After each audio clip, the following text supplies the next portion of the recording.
Descubrir el secreto de las células madre representa un cambio en nuestra visión del organismo vivo. Damián García Olmo. La capacidad de regenerar órganos y tejidos a partir de células madre empieza a ser una realidad no tan lejana. Hoy sabemos que las células madre no solo están presentes en el embrión de todo ser vivo, sino que las podemos encontrar en prácticamente todos los tejidos de nuestro cuerpo. Y todavía hay más. Se ha logrado crearlas a partir de células especializadas que ya habían dejado atrás su capacidad regeneradora. Esta semana en Redes, de la mano del Dr. García Olmo, veremos de qué son capaces las células madre y cómo los científicos tratan de manipularlas para curar todo tipo de enfermedades.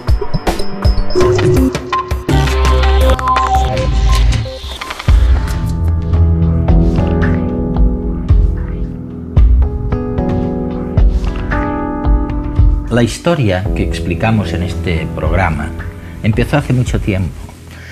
Empezó en realidad con las famosas células madre embrionarias, hasta que descubrimos que creaban o inducían tumores no queridos o que creaban rechazos cuando se insertaban en organismos distintos de los que habían salido. Después, es verdad que conseguimos utilizar células madre adultas, pero el gran descubrimiento de ahora es que tomando las células adultas, resulta que conseguimos retrotraerlas, que conseguimos lanzarlas de nuevo a su origen neutro y no generan ni rechazo, o esperamos que no generen ni rechazo, y esperamos que no generen tampoco tumores como generaban las células madre embrionarias. La verdad es que cuando miramos lo que nos ocurre con estas enfermedades, Parkinson, Alzheimer, yo qué sé, ¿no? Nos desesperamos a veces porque tenemos la impresión de que son demasiado complejas para que un fármaco pueda servir. Y empezamos a tener, tal vez estimulados por lo que vosotros nos estáis diciendo, empezamos a creer que sería mejor curar con células vivas. O sea, porque la célula tiene una vida mucho más activa y es portadora de más contactos. ¿Por qué? ¿Por qué estamos convencidos de eso? ¿Y es verdad que va a ocurrir esto? No sé, bueno, Eduardo, yo creo que la idea de curar con células es una idea revolucionaria y es una idea pura del siglo XXI, digamos. La posibilidad de utilizar un medicamento vivo es algo que nace con el siglo, ¿no? Con el siglo en el que estamos, ¿no? Y la idea de decir, voy a curar poniendo un organismo vivo que te pertenece, o sea, que está en un sitio y le voy a poner a trabajar, o voy a ser capaz de darle las órdenes necesarias como para que trabaje en el sentido de regenerarse o de ayudar a regenerar otros órganos. Esta idea nos fascina. O sea, que la idea era, si tenías un problema con el corazón, le metías unas células vivas allí, regeneraban aquella... A trabajar y a reconstruir. Bueno, yo creo que los primeros experimentos de terapia celular moderna son del año 2001-2002 en el ser humano. Y ya digo, y la idea era decir, bueno, ala, que regeneren. Y se creó el término de medicina regenerativa. Pero verdaderamente es un término más utópico que real. Ajá. Porque en este momento no hemos conseguido que las células regeneren prácticamente nada, pero hemos avanzado mucho en aprender cómo funcionan las células y qué ocurre cuando las cambiamos de sitio y las ponemos en un sitio distinto y queremos que hagan algo, pero no lo hacen, pero hacen otra cosa que nos puede venir bien, un efecto terapéutico que nos puede venir bien, estas cosas. El descubrimiento de que el propio cuerpo es capaz de regenerarse mucho más allá de la mera curación de heridas nos fascina. La ciencia ha descubierto que existen unas células capaces de producir casi desde la nada aquello que necesitamos. Como hormigas reina en un hormiguero, Las células madre dan a luz a millones de nuevas y minúsculas trabajadoras al servicio de la comunidad. A partir de los años 60 del siglo pasado, se han ido localizando cada vez en más tejidos estas precursoras de quienes somos. Sin embargo, el camino para llegar a ellas no ha resultado sencillo. No fue hasta 1998 cuando se logró aislar las primeras células madre en un laboratorio, células procedentes de la masa celular interna de un embrión de 4 o 5 días de edad. Su capacidad para dar lugar a todos los tipos celulares de un adulto es enorme y pueden mantenerse en condiciones de cultivo de forma indefinida. Una nueva vía se abrió. ¿Y si pudiéramos manipular su transformación a células especializadas? ¿Seríamos capaces de crear órganos y tejidos en el laboratorio a partir de embriones humanos? Más allá de los debates éticos que esta idea plantea, el entusiasmo se ha calmado. En los últimos años se ha descubierto que la implantación de células madre embrionarias en individuos adultos puede provocar tumores, además de generar una respuesta de rechazo inmune en el receptor. A pesar de esta decepción, otra opción aparece en el horizonte. Si sabemos que existen células madre en el adulto, llamadas células madre adultas, ¿no las podríamos utilizar para su propia regeneración, evitando así el famoso rechazo del cuerpo contra ellas? Al fin y al cabo, se han identificado hasta 20 variedades distintas de células madre adultas que regeneran tejidos en continuo desgaste, como la piel o la sangre, u otros que resultan dañados fácilmente, como el hígado. ¿Por qué no aprovecharlas? Mientras tanto, una tercera vía parece cobrar fuerza. El japonés Yamanaka ha tomado el camino inverso. Ha logrado transformar células de tejidos adultos normales en células madre. Las células de Yamanaka sufren una regresión al pasado. Viajan a sus estados primigenios. Recuperan la habilidad de convertirse en cualquier otro tipo celular. Lo más fascinante es que esta transformación se da manipulando solo 4 genes que regulan todo el proceso. De esta forma ya se han obtenido células madre a partir de células del hígado, estómago y cerebro, para posteriormente transformarlas en células de la piel, músculo, intestino y cartílago. Quedan por resolver cuestiones relacionadas con el control de su crecimiento. Eso sí, parece que la meta está cada día más cerca. O sea, vamos a ver, yo recuerdo, tal vez de hace 10 años, que se hablaba mucho de las células madre embrionarias, es decir, se sacaban de un embrión y eran estas células las que iban a transformar a las otras células en el sentido que nosotros queríamos. Y resulta que descubristeis muy rápidamente que casi no podíais hacer nada con estas células madre embrionarias, es decir, que antes de que ellas se dispararan para hacer un músculo o para hacer una neurona o lo que sea, producían anormalidades. ¿Es así? Mira, Eduard, yo creo que la cosa empieza con el concepto, con la idea de que en el embrión, en cada una de las células del embrión, estaba escrito el libro de la vida. Ahí estaban toda la información necesaria para construir cualquier órgano. Entonces, cuando en el año 1998 Thomson consigue cultivarlas y crecer una línea celular a partir de células del embrión, pues todo el mundo dice, bueno, pues es estupendo, porque a partir de ahora le daremos las órdenes suficientes y seremos capaces de construir un hígado o un páncreas que fabrique insulina o un riñón, es decir, los órganos que se nos van deteriorando a lo largo del tiempo de la vida del ser humano. La cuestión es que cuando empezamos a trabajar con las células de Thomson, a principios del 2000, 2001, pues veíamos que no podíamos salir del laboratorio. No podíamos salir del laboratorio, ¿no? Por 2 motivos. El primero es porque sistemáticamente formaban tumores en nuestros animales de experimentación. Crecían demasiado. No tenían inhibición por contacto. Inhibición, dices. Inhibición por contacto. Eso, es decir, el organismo de los seres vivos tiene la forma que tiene porque las células se autorregulan. Una y otra pues saben hasta dónde han de llegar. La comunidad andante de células esas sabe... van tomando decisiones sobre hasta dónde deben y se comunican y se van comunicando. ¿Y qué ocurre con las células tumorales o qué ocurría con las células embrionarias? Que pierden esta inhibición por contacto, se desregulan y no obedecen las órdenes del entorno. Entonces se hacen como muy egoístas y crecen solas.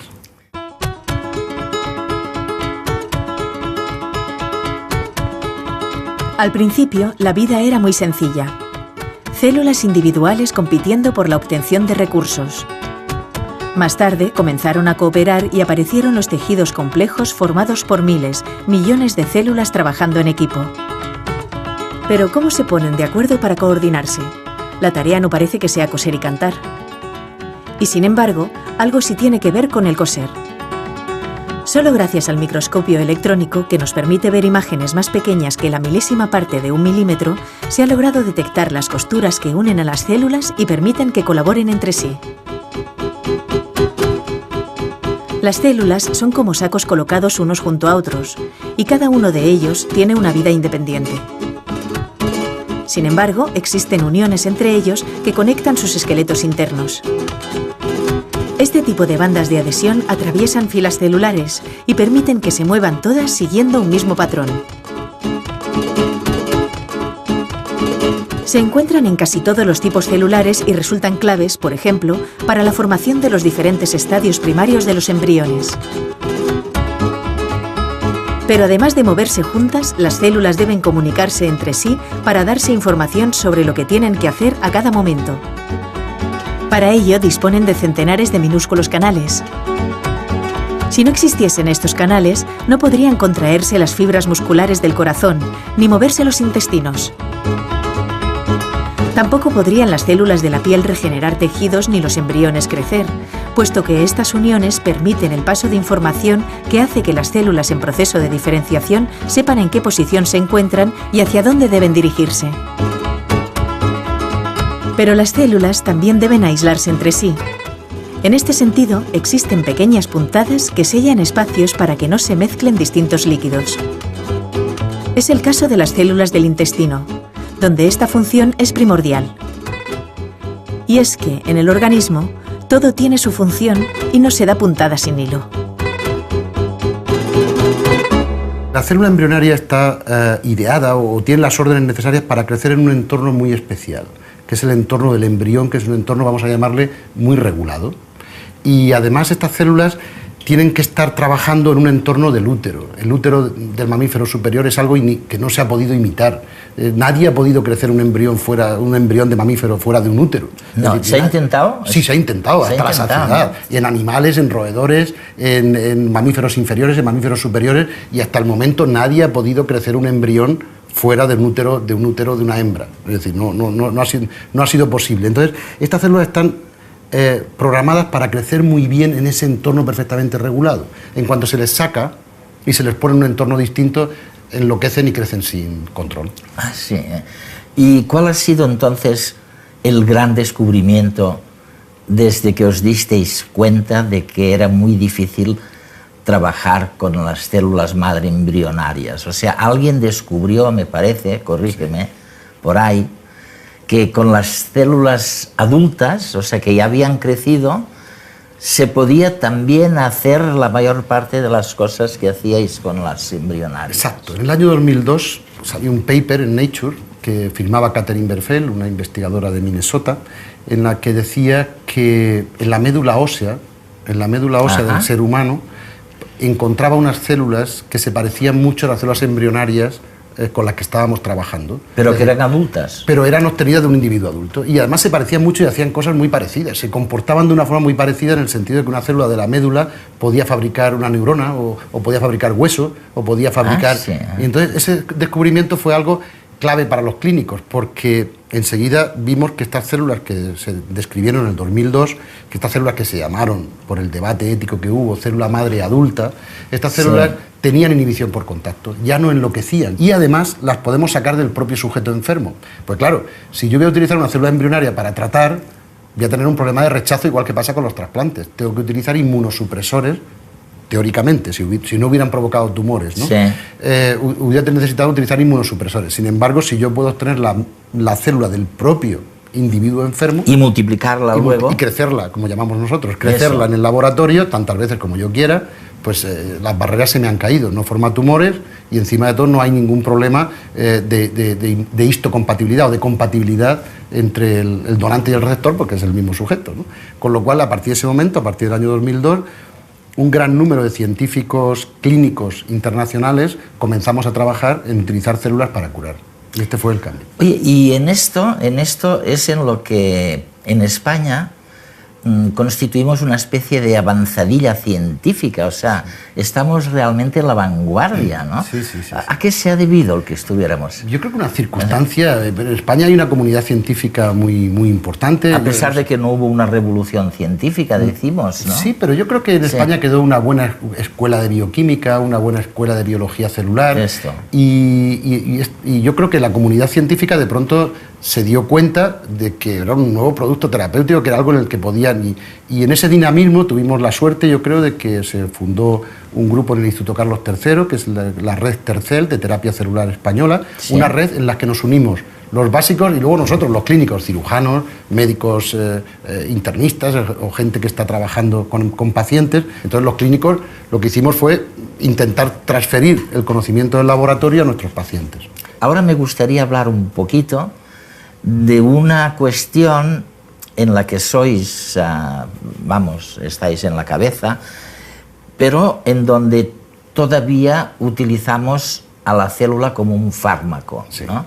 Eso es. Y estoy hablando de las famosas fístulas en la parte rectal del organismo humano, pero también con posibilidades de ampliar un día eso, sí, me corriges, a cosas cardíacas o a ictus cerebrales, ¿no?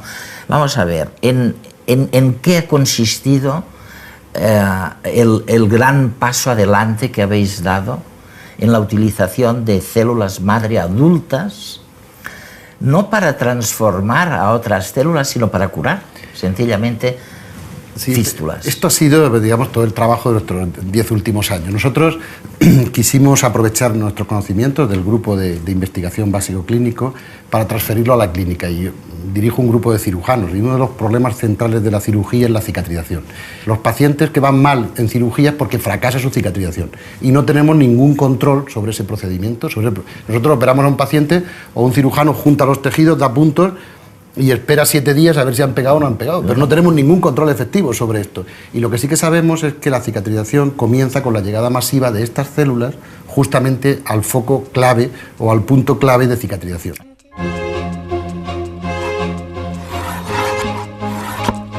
Una herida es una afrenta a la vida.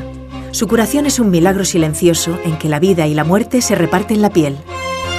Lo primero es el ahorro. La sangre es muy valiosa, así que no se debe perder. Inmediatamente tras la agresión, las plaquetas se vuelven pegajosas y se juntan para formar un tapón. Antes de nada, hay que limpiar la zona dañada. En 10 minutos, los vasos se dilatan, permitiendo la llegada de agua y proteínas. En 1 hora, los glóbulos blancos también estarán aquí, ocupando la zona durante 3 días, tiempo en que matarán bacterias, eliminarán residuos y romperán los viejos tejidos dañados con la intención de dejar sitio para los nuevos. Tras hacer su trabajo, glóbulos y plaquetas se suicidarán o serán devorados por otras células en 2 o 3 días. El primer requisito para construir es tener una buena vía de entrada para los materiales que se necesitarán. Así que aparecen nuevos vasos sanguíneos desde los que llegarán el oxígeno y las células que darán lugar al nuevo tejido. Los fibroblastos, como sufridos arquitectos, construirán un esqueleto de colágeno que sustente la nueva estructura y le dé resistencia. Esta red servirá de superficie de adherencia, crecimiento y diferenciación de las nuevas células de la piel. Folículos pilosos, glándulas sudoríparas y sebáceas cubrirán la herida desde los bordes, creciendo 17 veces más deprisa que en un tejido normal. El tamaño de la herida disminuirá a cosa de 1 milímetro por día. Acabado el trabajo, todas las células sobrantes y los vasos auxiliares se suicidarán. Y para acabar, el colágeno se interconectará, ordenando y aumentando la resistencia del nuevo tejido, en un proceso de reparación que requerirá de 1 año o incluso más.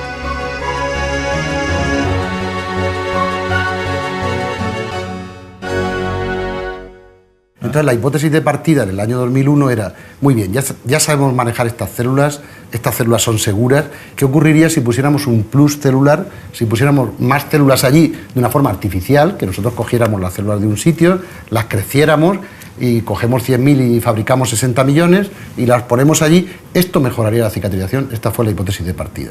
Entonces cuando uno tiene una idea sobre esto, tiene que acudir a los entes reguladores para que nos den permiso para hacerlo, ¿no? Y esto está perfectamente reglamentado en el mundo occidental. Tú no vale que tengas una idea, vayas a un paciente y se lo pongas, esto no funciona así. Es decir, esto... Tienes que haber probado que no le va a causar daño. Exacto, tienes que hacer un ensayo clínico en fase 1, luego un ensayo clínico en fase 2 y luego un ensayo clínico en fase 3 con una regulación muy estricta. El estándar desde que uno tiene la idea hasta que se llega al final suelen ser 14 o 15 años. Entonces nosotros comenzamos ahí, lo de las fístulas fue porque buscamos un buen banco de pruebas, es decir, donde hubiera una buena relación riesgo-beneficio y donde pudiéramos crear el peor escenario de cicatrización para ver si en el peor escenario funcionaba. Porque si funciona en el peor escenario, funcionará luego en muchos sitios. No hay sitio peor en el organismo para cicatrizar que el recto este. No hay peor sitio, no hay sitio más sucio, ni más húmedo, ni nada, ¿no? Y entonces después de darle muchas vueltas y muchas reuniones, hombre, uno entiende que son enfermedades con muy poco glamour, ¿no? Pero realmente se trataba de una enfermedad que podíamos intentar curar y si mejoraba, mejoraría mucho a nuestro paciente concreto, pero serviría de mucha enseñanza para el resto de los pacientes y el resto de las patologías, ¿no? He leído en algún sitio que, bueno, en todas partes, que el tema empieza con una liposucción. O sea, sí. Vosotros habéis descubierto que estas células están en la grasa, exacto. Fíjate, del paciente, una cosa increíble. Solo se habían descrito células madre adultas en la médula ósea, pero apareció un trabajo de la UCLA en el que decían que también había células como las que se habían descrito en la grasa. Bueno, hoy en día sabemos que están en todos los tejidos. Están en todos lados. Pero entonces, para un cirujano la grasa es una cosa muy accesible. Una vez extraídas las células estas, las poníais en un someses. En una estufa, sí. Y allí se multiplicaban. Habíais casi prometido que para el 2011 esto ya se podría hacer ultimada la tercera fase, ¿no? ¿Dónde estáis en eso? La fase 3 se terminó en julio del 2010. En julio del 2010. Y los resultados se han liberado el 18 de octubre del 2010. Y los resultados son excelentes, que son lo que permite el uso clínico, y son excelentes en cuestiones de seguridad y son excelentes en cuanto a lo que las células han dado de sí. Sin embargo, no han sido mayores que un fármaco comparador. Es decir, esto, ¿cómo cuál? En este caso era una fibrina que utilizábamos para rellenar las fístulas y que era un tratamiento clásico que habitualmente funcionaba en un 20% de los pacientes. Entonces, en este caso, en el experimento, en el diseño experimental... Funciona un 20%. Han funcionado mucho más. Han funcionado ¿sí? y, digamos, han hecho que los resultados no sean estadísticamente significativos. Es decir, las células han funcionado, pero no han sido mejores que el fármaco comparador. ¿Esto qué significa? Que, teóricamente, no deberíamos usar células, que es una tecnología más sofisticada, cuando tenemos una tecnología más sencilla. Claro. Entonces tenemos dos opciones. Uno, ver por qué ha ocurrido esto, porque nunca habían funcionado tan bien el fármaco comparador, o ver cómo mejorar la función de las células para que sea, digamos, rentables. Nosotros pensamos que tenemos errores de diseño en ese ensayo clínico en fase 3. Esto es algo habitual. Es decir, cuando uno no conoce bien la terapia, es muy conservador a la hora de la dosis, a la hora de cómo ponerlo, etcétera, porque le preocupa mucho más la seguridad que la efectividad, ¿no? Había una historia que llamabais también la partenogénesis, es decir, se tomaba un óvulo no fertilizado y se activaba para que, o con la esperanza de que produjera, al desmembrarse, produjera nuevas y múltiples células. Bueno, vamos a ver. Hasta el año 2007... se trabajó mucho en partenogénesis y en métodos alternativos a partir de óvulos de vaca, es decir, hubo una gran... La imaginación se nos despertó a todos buscando unas mejores fuentes celulares y peleando por encontrar la célula, sobre todo de origen embrionario ideal, porque sería una célula de la que podría salir todo. Pero en el año 2007 hubo otro cambio de paradigma increíble, que fueron los experimentos de Yamanaka en Japón, ¿no? Entonces Yamanaka demostró que a partir de cualquier célula del individuo adulto, tocando solo 3 o 4 genes, se podía hacer que esa célula volviera a tener las características que tenía cuando era un embrión. Increíble. Verdaderamente es un cambio de paradigma que nos dejó a todos fuera, vamos. Y hoy en día verdaderamente se conocen como las células de Yamanaka y se les llama células pluripotenciales inducidas. IPS les llamamos en castellano. Que son células pluripotenciales inducidas, adultas. Increíble, absolutamente pluripotenciales. Y claro, es un cambio increíble porque a partir de cualquiera de nuestras células, ya no hay que buscar células madre. Y la puedes hacer retroceder. Se le puede hacer retroceder a célula embrionaria y a partir de ahí se comporta igual que una embrionaria, o de una forma muy, muy parecida a una embrionaria. Con los mismos problemas. Con los mismos problemas. Tumores, pero ya no de histocompatibilidad, puesto que puede sacarle al propio enfermo su propia célula. A lo que nos hace pensar a todos es que a partir de una de esas células podríamos fabricar suficiente tejido o suficiente... Para un órgano. Exacto. La idea es, a partir de una célula diferenciada, un fibroblasto, la llevo a embrionaria y de la embrionaria saco un órgano. Bueno, pues ahora empieza a ser un poco más sofisticada y a partir de una célula vulgar, vamos a llamarle, directamente sin pasar por embrionaria puedo pasar a otro tipo celular, a hepatocito, por ejemplo, a célula del hígado. Y puedo pasar sin pasar por embrionaria, con lo cual me evita el problema de los tumores, etc. ¿Le damos el premio Nobel a Yamanaka? Y yo lo dije el primer día que leí su trabajo. Digo, yo creo que tardará, no sé lo que tardará, pero me acuerdo que lo dije, le darán el premio Nobel a Yamanaka. Es un cambio de paradigma. Y después de él, después de este gran descubrimiento, ¿a dónde va la genética? O sea, ¿qué podemos esperar la gente normal en la calle de vuestro trabajo? ¿Por dónde vais a ir? Yo creo que de momento lo que vamos a ir es a intentar dialogar con la célula. Nosotros trabajamos muy juntos, científicos básicos y científicos clínicos. El otro día en una reunión que teníamos sobre que teníamos que plantear nuevas líneas, digo, mira, a mí hacerme una célula que sea más eficaz y que tenga más reprise, porque estas tardan demasiado tiempo en curar las heridas de mis pacientes. Necesito que cambiéis, que introduzcáis alguna variable en esa célula, que seamos capaces de dialogar con la célula para que haga un poco más lo que yo quiero. Y es que curen y que sean capaces de hacer más rápidamente los puentes necesarios para que las heridas cojan fortaleza y mis enfermos no fracasen.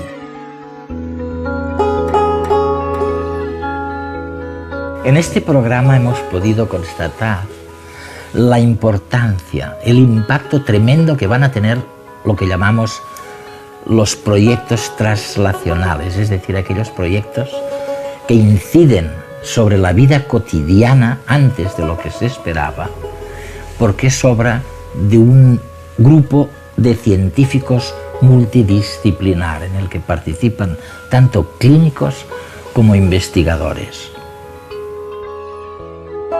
El futuro en la terapia celular está en lograr establecer un diálogo con la célula. Damián García Olmo.